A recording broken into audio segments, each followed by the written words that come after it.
I am so excited to speak with you guys today. I still remember, honestly, the moment I was when Casey Kasem announced that Beauty and the Beat had made history by going to #1 and, being the first album by an all-female band that wrote and played everything to do so. It made a huge impression on me.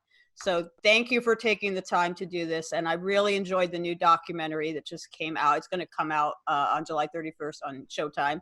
So for the people who don't know as much about the Go-Go's, I think there's going to be a lot they learn from this. And I want to start from the beginning because it starts with the punk scene in LA.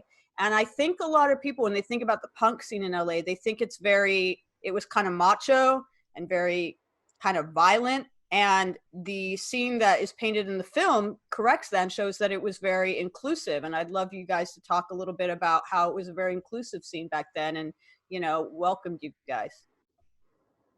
Let me just interject. I think the violent part and the testosterone part came after our part. Yeah, the whole, yeah.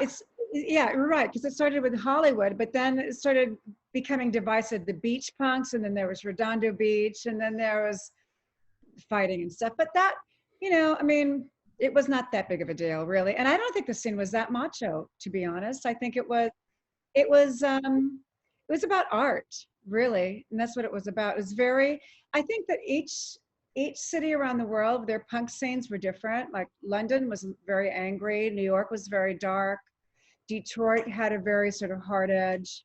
LA there was not a whole lot to be angry about in the late 70s. Maybe not. But it was just all about self-expression, and it was very open and cool. And, and people, I remember getting help from like some of, different guys or, like with guitar stuff, and it was not competitive or weird that way. I don't recall that. It was really like one big party all the time. Yeah, it was. And everybody it was like very joyous, and it was celebratory, it was a celebratory anyway, but it's still I've only had 2 cups of coffee, so I need more. Oh my god, right, it's 10 a.m. for you. It's 8. I know, exactly. But I was going to say is that I think in the beginning it's the drugs, of course, in the scene it became like the heroin gang and the acid gang and the same, but it was, for the most part it was joyous, and it was about the art. And even the drug stuff was all like party. Speaking for myself, it's just like party. Oh yeah, let's go do that on the weekend, And, of course it turned dark, but not for a while. But it's like, it was so much fun because we rehearsed at the Mask and we did shows at the Mask, and we basically, and then, Belinda, you and Jane lived at the Canterbury, and it was like, oh my God, I went in there a couple times. I was like, holy crap. It was so gnarly and intense. Totally like a different planet, right? Such a different planet. There was the Wilton Hilton, there was the Canterbury, and there was Disgraceland. Those were like the 3 punk hubs, right? I lived at Disgraceland. I lived at the Canterbury. The Wilton Hilton, I wasn't sure. I don't remember that, but I do remember the plunger pit behind Circus Books, and that was a place to go to. I don't remember the Wilton Hilton. What about wait, the name of, well, oh my God, it's like evading me. Duke's Cafe. The what's the name of the hotel? Oh, Tropicana. Tropicana. I mean, that was another huge hangout. Yeah. Duh. Yeah. Tropicana Hotel. So you mentioned, Belinda, that London was a bit angry, and that's touched on in the film, in the documentary as well, about how when you guys went over to England the first time, it was kind of trial by fire, really. Can you talk a little bit about what it was like there with like the spitting and all that? Well, when we were invited to go over there, it says in the documentary, we basically gave up our lives in Los Angeles, and we had no idea how long we were going to be there. But we had the opening for Madness and a few of the two-tone bands, actually. What we didn't realize is that the whole National Front movement that was going on there, that was very violent at the time. So violence was sort of the norm at the shows, stabbings and, fights. And if they liked you, which I'm not so sure they liked us so much, these like little California girls, up there dancing and singing and playing our instruments. And that was macho. That was a very macho scene. And they would, if they like you, they call it gobbing. They would gob on you. So we would, first of all, we had no money. So we were eating scraps from the headlining bands, we were, and, Nutella and cough Those syrup. were the days. Yeah, getting drunk on cough syrup and eating Nutella and cheese. Remember that? Well, no, I remember Jane had her birthday fell right in the middle of our time over there, and we were so sad because we had no drugs or nothing to drink. So we went out and bought the cider and the cough syrup and mixed it together. Oh my God. It was great. That does not sound like a good idea. No, well, it was like a slumber party. Remember? It was crazy. It was like a big girls crash pad. We had like a lot of a couple of LA models that lived at the house, and a lot of the other all-girl bands like the Bell Stars and the Body Snatchers. No, the Modettes didn't live there. Yeah. So, but yeah, I mean, that was a macho scene, and it was not fun getting spit on, let me tell you. But we were, okay, so on stage, I remember just like going, I'm going to be really tough, and I don't care, blah, blah. And then we get off stage, start crying, because it was so like, we were such wrecks. I love it. But it was, that was really like amazingly fun as it sounds. We're not complaining about it. It was just this adventure that we were on. This group of girls we had girl roadies and everything just unleashed on this country, and it was really something else. So as the documentary says, when you came back to LA, your star continued to grow. And as I mentioned, you eventually had that #1 album, but it's my understanding, I also read this in Kathy Valentine's book that just came out, in that even though you were huge in LA, like all these labels passed on you. And can you talk a little bit? I mean, obviously, eventually IRS, picked you guys up and the rest was history. But like, what was going on that you were such a top draw and yet the record labels didn't want to take a chance on you guys? Well, I mean, we were told we love you and we could see that everybody loves you, but there's never been an all-female band that has been big. I mean, you've had cult level successes like the Runaways and Fanny, but as far as, having a big chance of success, no, because you're all women. There's never been anything before, like you. So, sorry, we'll pass. Basically, we got that, like Ginger says in the video, our manager, that she has a file full of rejection letters for that very reason. I would love to read all those letters. Oh my God. It would be so fun. Like mean tweets on and we'll just like read them aloud. That actually would be pretty funny. Exactly. So how did it feel then when you obviously got a deal with IRS and then, had a #1 record? And actually at the time, and I believe, you were on tour with IRS's premier group, The Police, but you were higher in the charts than they were while that tour was still going on. That must have felt, I mean, was it vindicating? Was it sort of like, haha, I told you so? How'd it feel? It was kind of a whirlwind that whole time. We had been on the road for an hour and a half, a year and a half straight. And I mean, we were just working and working and working and working and working. So, and then we were working and working on the tour. And when we weren't singing, we were doing phone interviews or like press interviews or going to radio stations. So it was all a real blur. And I don't think we really, we may have paid a little bit of attention to what was going on, but we were just focused on the work we had in front of us, which was a lot. So when Sting came back into our dressing room with a bottle of champagne, it's like, congratulations. Like, what? You're #1. And then I think they went to #6. They were at #6, Ghost of the Machine. Yeah. Oops. That was a good year. That was a good year. It wasn't, I wouldn't say the word vindicated. I mean, we were happy. We were just happy.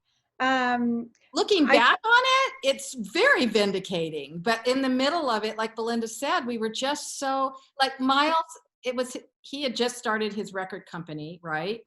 And then we were baby record company, baby band. And no one we didn't really know. We just kind of made it up as we went along. Like you don't have, yeah, right? Don't you think? Yeah, And totally. it was like she said, nonstop work, but we also had nonstop partying. And so that, I don't know how, I really don't know how. Like, I mean, seriously, Youth. we're only human, it's like, Well, as I mentioned, when I was a kid and saw Casey Kasem say that, it really impressed me. It made me think like, oh, maybe I could start a band. I mean, I have no talent, so I ended up not doing that. But I thought maybe I could, it was a new idea to me. When did it sink in for you guys, what you had achieved? Because it's kind of crazy to me that actually that hasn't happened since. You're still Right. the only one to have that in the record books. maybe at Saturday Night Live. Do you think maybe? Yeah, that and probably the Grammys of being acknowledged in that way Yeah. too. Yeah. But something we didn't really, I mean, honestly, even between the first and second albums, we weren't sitting back and saying, oh, look at what we've done, because they were already having to, think about the next album. I mean, in Mhm. retrospect, if there's anything I could ever change about the Go-Go's, it would have been able to say no, to really take a good year and a half off of work, and to be able to come up with material and to be able to rest, because we were all really exhausted, It was and exhausting, yeah. And um, also, I think we just needed, as far as the songs, like you said, we really needed the time, but that didn't happen. So, just yeah. yeah. You could have definitely had more than 2 singles off of Beauty and the Beat while you Yeah, we were could have. waiting on the second, while you were working, taking your time on the second record. There could have at least been a third single for sure. I mean, I liked Vacation as well. I'm just saying, like, I don't understand why there was the need to rush out, Yeah. new product so fast. Well, we were on that treadmill, it's like churn it out. Go-Go's became a big business. So, it changes when it becomes a big business, it all changes. So tell me about the Saturday Night Live appearance, because in the doc you talk. It's not actually shown in the doc. I don't know if that's because you didn't want to or because it was a rights issue. You talk about it, but you don't show it. But you describe the performance as not being, I guess, not being great or being sloppy, or what happened. It's actually not as bad as we remember, if we remember, because that day was a lost day. Like we started drinking early and then someone brought some Coke and it was like, you're trying to even it out. And then all of a sudden they're like, okay, you're going on, girls. Remember, you're playing in front of 50 million people. And we were like, I don't know. A little but late. go ahead, Belinda. I don't think it's that bad, but looking Yeah. back, it probably was a rights issue actually, but I don't think it was that bad. But at the time, it was scandalous, and that was the talk, was like, did you see the Go-Go's performance? Oh my God, were they out? They were out of it. But I don't think I don't think it was that bad. Yeah, I mean, I know I can see the terror on my face, just like, because I'm like, but it actually wasn't that bad. I mean, it was pretty good. Yeah, we were known for scandal, especially at the Grammys. Yeah, what happened at the Grammys? Well, we came, we saw, we came, we lost, we left. Left. Wait, Well, no one told us you're supposed to stay for the whole thing, and it was not that much fun. And especially, when our name wasn't called, we were like, at the commercial break, we just all got up. Oh, well, gee. I remember a lot with hanging out with Jerry Lee Lewis. So that was, Yeah. in the back. And we just like, we're out of here. I mean, we didn't win. We're not going to sit through this. And we just left and went to the party. We're the first. Were you up for Best New Artist? Who Yeah. Best did new you lose to in that year? Sheena Easton. Who? Sheena Easton. It's apples and oranges, I guess. Just Exactly. She was really good. But I mean, we thought we should have won. Yeah, I would agree with that. Far more interesting, the interesting choice, but that's okay. There's no hard feelings whatsoever. Yeah. So you're talking a lot about your partying days, and Charlotte, you mentioned that, it all started off kind of being fun, but it's in the documentary, it's well known. You talked about, in the documentary, you talk about how you had a quote unquote full blown heroin addiction. but it seems like you were pretty good at keeping that, like you were leading a double life, a secret life. I certainly didn't know about at the time, and it didn't, there's certain things now when I watch the doc, like the scene of you on MTV, I'm like, okay, I guess I see it, but I don't think most people knew about it. How did you keep that so secret?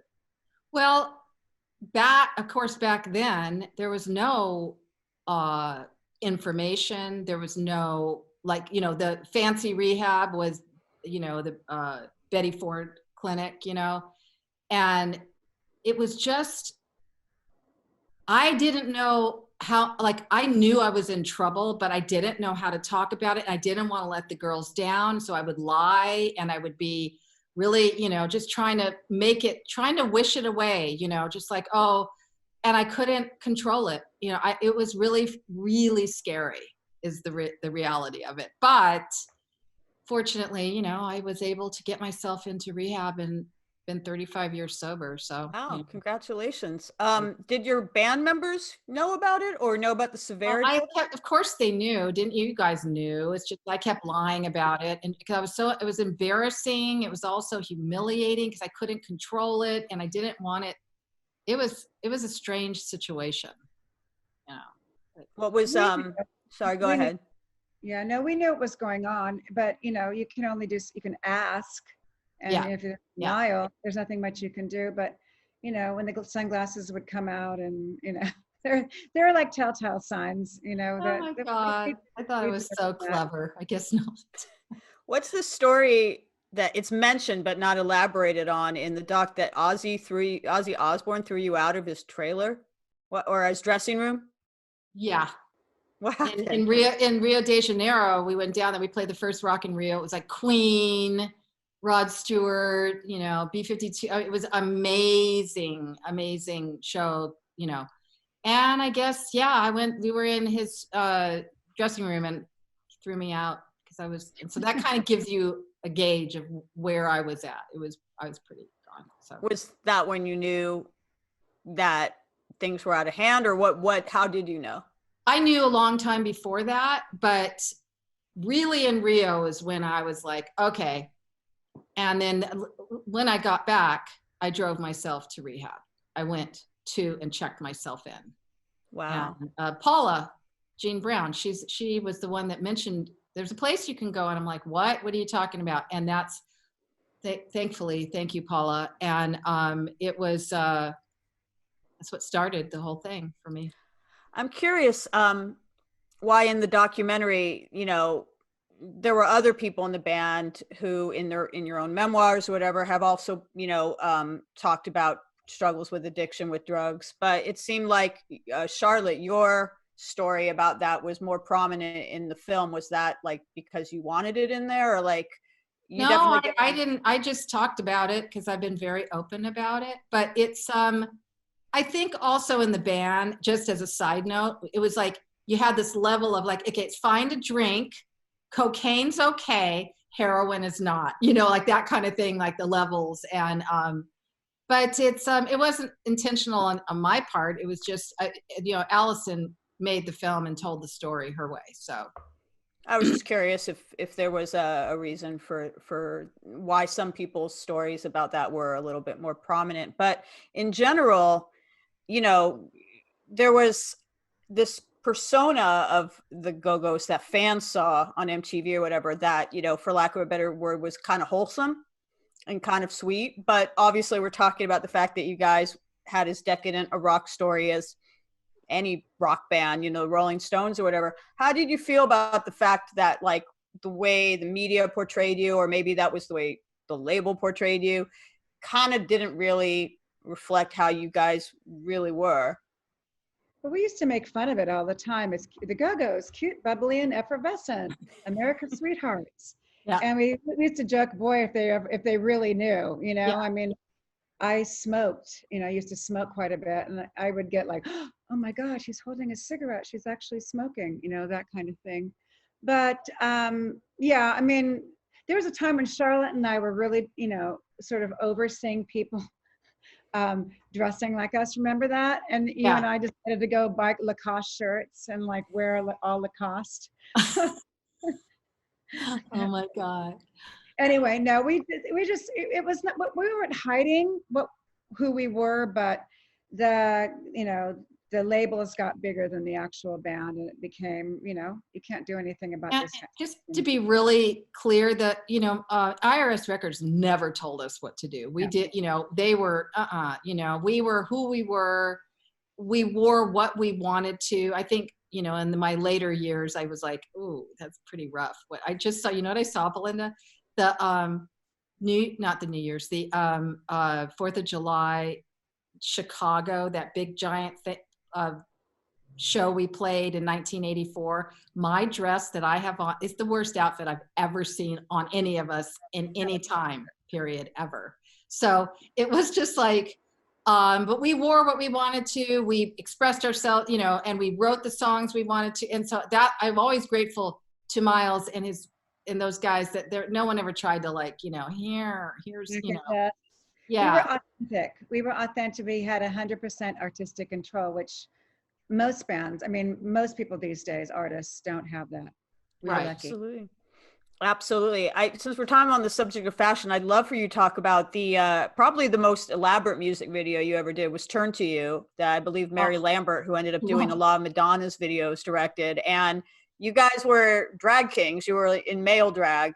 And Rob Lowe's in it also. But tell me about dressing up in male as your male alter egos. I think that must have been a lot of fun. It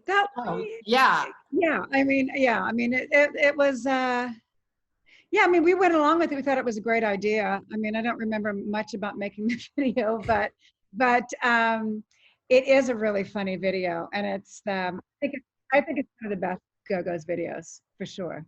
I ran into Mary Lambert at this art opening about 6 months ago, and she was so great. And I had invited her. I said, come to New York for Tribeca. Of course, that didn't happen. But anyway, she just did, it was such I remember that day really well. And it was super fun and super weird. And the end result, I loved it. I just saw a little piece of it. I was laughing so hard. It's so good. Yeah, I was a little bit too comfortable. Actually, I look like a baby Wayne Newton in that video. I do. So that was it wasn't the last Go-Go's album talk show, but it was the last Go-Go's album for a while. And you were talking a little bit about how you were on this treadmill and vacation came really fast. And, so I'm just curious, what was it that made it, you're back together now but after that things fell apart, and that's such a strong record. The single from it became the title of your Broadway play, but what was going on there? Was it the business side of it, or was it, I know it sort of coincided the breakup at the time with Charlotte, you going to rehab and stuff. What was happening all at once in 84, I guess it was 85 when we broke up? Yeah, Jane left, and that was it, really, basically. After she left, it was not going to be the same. And we were writing really songs. I'm going to be real honest about that. It was not happening. And I also, personally, I was 2 or 3 months sober when we left the band, Belinda, and I had to choose myself for the first time. I had to not choose the band because I really knew deep inside, if I didn't do this, I was going to die. I wasn't going to be able to survive because there was a lot of crap going on, a lot of old, we never really resolved stuff. We've learned how since, but not back then. It was not, and there was never time. When would we have had time to resolve anything? Because we were nonstop going for 7 years. So also, I think when you get sober, it changes the dynamics of the band. It definitely does. Yes.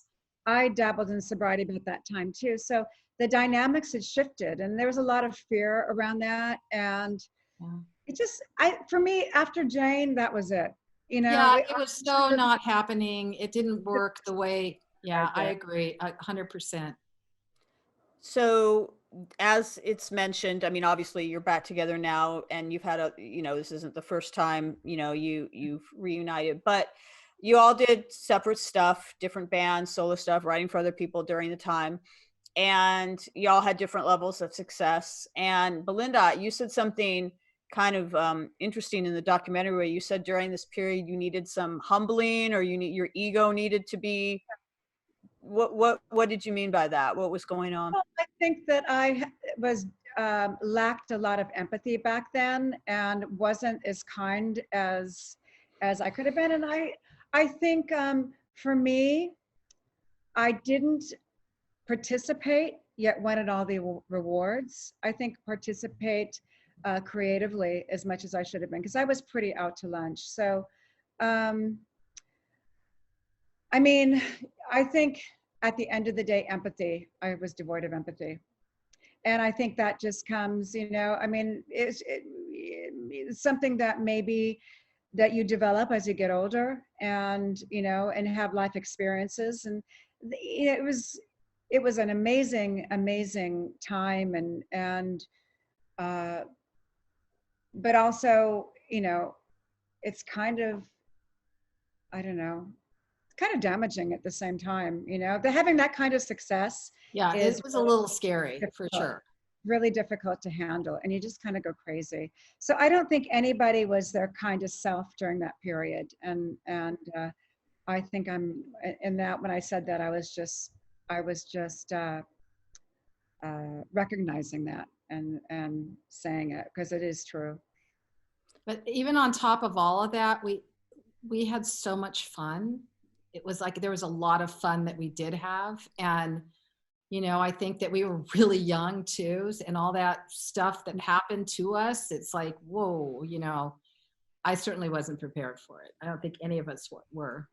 So when you watch back this documentary, for each of you, what is the thing that stands out to you as like the best memory, and what is the thing that is like kind of the hardest for you to watch and relive?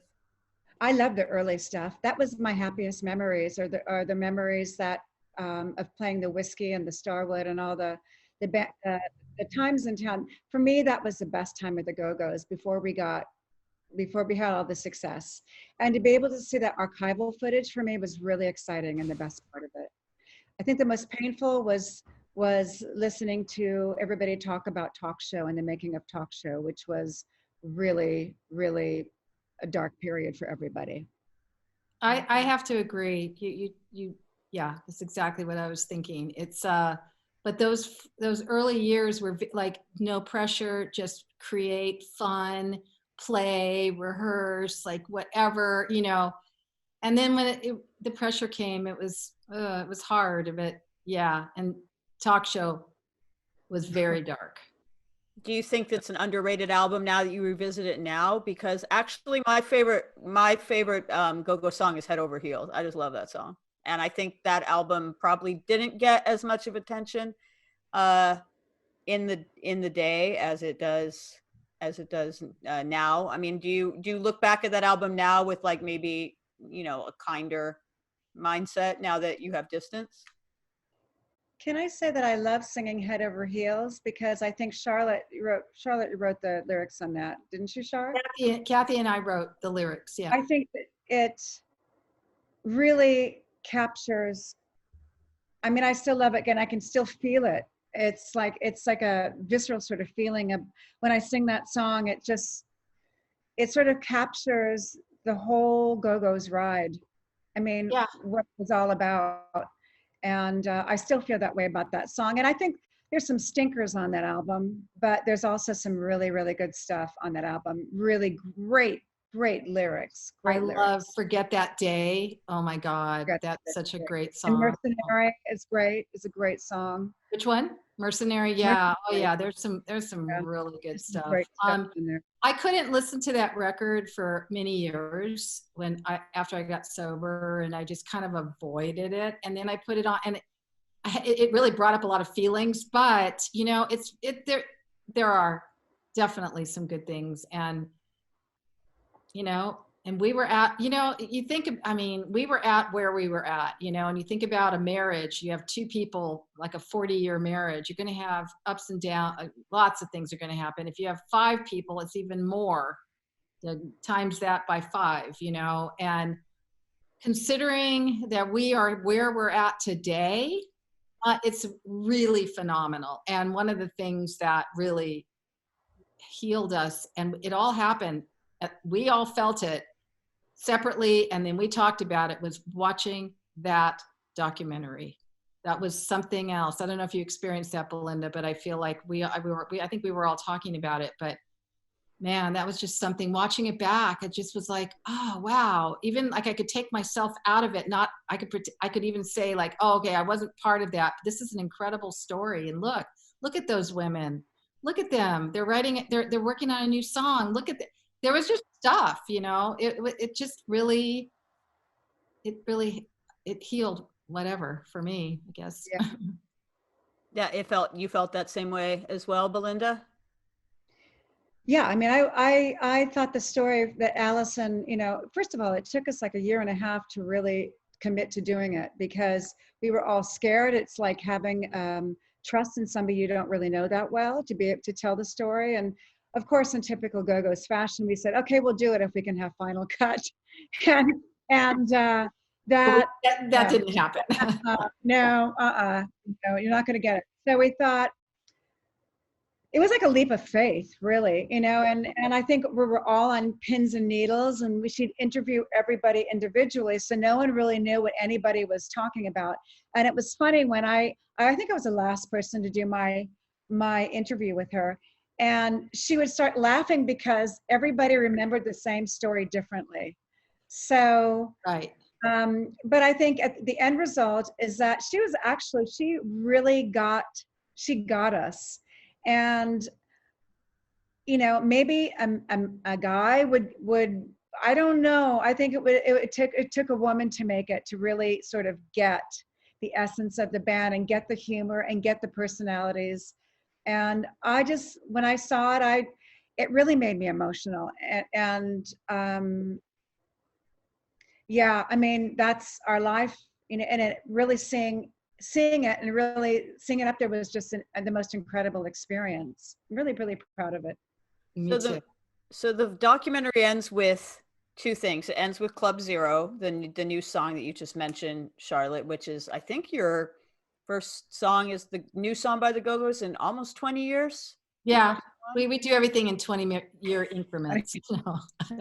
Any more new music? Did that reopen some creative fires? You never know with this bunch. Yeah, I don't know. And then the other thing that it ends with is, you know, the question of why you guys have never been nominated for the Rock and Roll Hall of Fame. Stuart Copeland is saying you know, so like, do you think, first of all, why do you think you haven't been? When I started this interview by citing the history you made, that alone, I think, you know, warrants a nomination at the very least. But, you know, do you have any theory about that? You had a theory, Belinda. I don't know if you were joking that you pissed off Jan Wenner and that was why. Well, I think that there's, okay, well, I have a lot to say about it, but I could go on and go on about. First of all, I don't think any of us really feel we need to be validated by them, you know, no matter what. So we don't sit around and talk about it and think about it. But I do think that that they don't like us, which is fine. Which you don't have to like the music, but you can't really dispute the fact that we were the first of our kind. We put ourselves together. We wrote our own songs. We played our own instruments. We came from absolutely nothing. We came out of the garage. We had 100% artistic control. One of the first not male or female debut albums to be #1. You know, I mean, that doesn't happen so often. So, I mean, I think maybe 20 artists have had that in the history of music.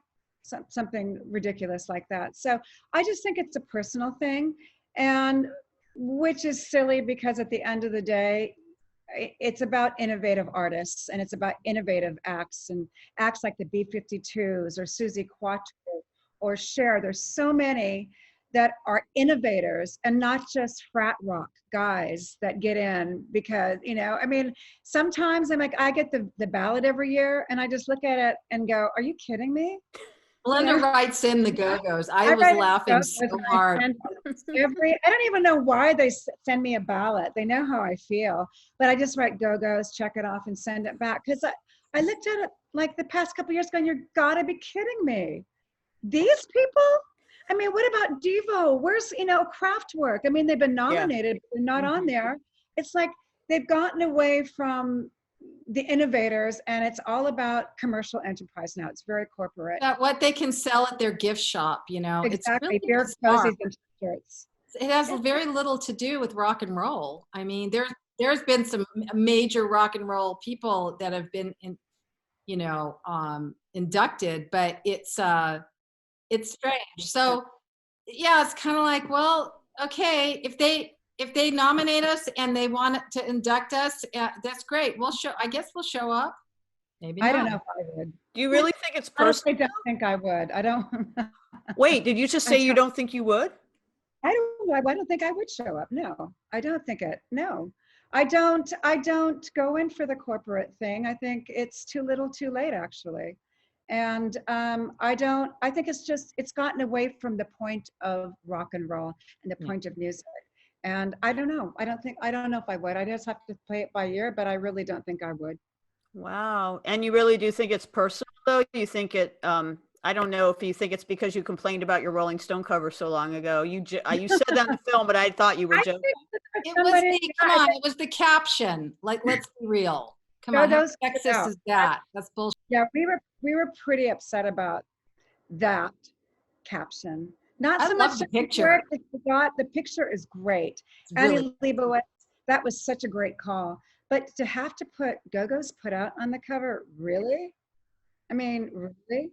So I don't know. I do think it's personal. I know for a fact that there are quite a few people that don't like us on the panel, whatever they are.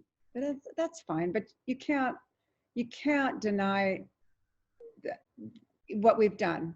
I mean, I'm not saying that in an arrogant way. I'm just stating facts. I agree. Well, I mean, they do have some new leadership there. So, I mean, maybe if you actually, it doesn't seem like it's that important to you, but maybe there'll be, I see more bands from the new wave era, whether it's Depeche Mode or The Cure, bands like that, at least getting a shot now. So, but who would induct you who would give your speech? Patti Smith. Ooh, okay. Patti Smith, yeah. I don't know. That just came to my mind. Patti. I love her. Iggy or Debbie Harry. Iggy, Debbie Harry, yeah. Debbie Harry. I mean, we always idolized her. I mean, she's one of the reasons why I wanted to sing. Who else? I think those. I can think of a lot actually, but that's a good start. Debbie Harry. That's a really good call. I like that. Yeah. Well, I want it to happen. So hopefully it will, and hopefully you guys will show up. But since we're on the subject of films, and biopics are a big thing right now, Bohemian Rhapsody, Rocket Man, there's a lot in the works. I know you just put out this documentary, but I would love, there's so many stories. I would love a Go-Go's biopic. Is that something you would ever do? Something, I think it's really tricky. It's all about the writer, Belinda. It'd have to be all about that, and get someone that could really understand. It's like what Allison was able to capture is the essence of the band. And I think that's really, just takes a really good writer and a really good director. I mean, I haven't seen any biopics because like with the Bohemian Rhapsody, I was lucky enough to see the real thing, many times. And so I was like, no, nothing can touch Freddie for me. But I mean, I hear it's really good. I Charlotte. I went with Jeff and Steve and Anna, and Jeff and Steve are purists. They loved it.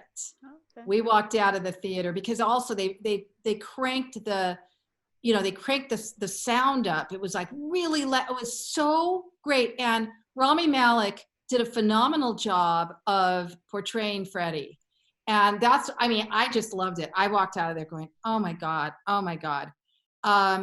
But I remember there have been over the years, scripts. Yeah. And the thing that is always the worst in the world is the dialogue. We would never talk like that. We have our own. We have our own language. We have our own language. We do. And it's like, it's part sailor, part, I don't know what it is, but it's not what, it's just, it would be tricky. It'd have to be really phenomenal. Who would play you guys? You don't have to say all five. Who would play each of you? I don't know. Oh God, who's that? There's a British actress that I just saw. If I were ever going to do it, what is her? I know Chloe Moretz, or there's another one that I saw that she's kind of chubby. She has a round face, and I thought she could be me back in the early days.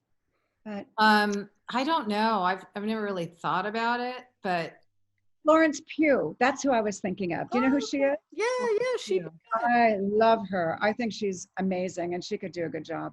Yeah, absolutely. Well, we have at least. We don't need the biopic because we have the real thing. We got the documentary that told the real story, and it was a real treat to watch it, and it was a real treat, real honor to speak with you guys. You're in my Rock and Roll Hall of Fame. Thank you, Lindsay. So thank you so so much for your time and for the music as well. Thank you so much. Bye.